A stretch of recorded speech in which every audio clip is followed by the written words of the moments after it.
Rio Raj நடித்த ஸ்வீட்ஹார்ட் படத்தின் தலைப்பு அறிவிப்பு வீடியோ வெளியாகியுள்ளது. இந்த படத்தை ஸ்வினீத் எஸ். சுகுமார் எழுதி இயக்குகிறார். இந்த படத்திற்கு மொடர்ன் மாய்ஸ்ட்ரோ யுவன் சங்கர் ராஜா இசையமைக்கிறார். Link in the comment box.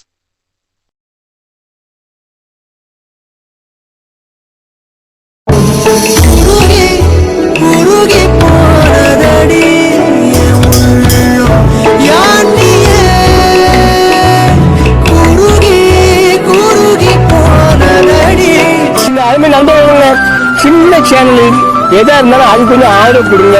உங்க பொண்ணான கையை வந்து அந்த பெரிய தட்டிடுங்க. அவங்களுக்கு சப்ஸ்கிரைபர் 5-10 ஏறுனா அவங்க மனசு சந்தோஷப்படும். அவங்க வீடியோவும் பாருங்க. நண்பர்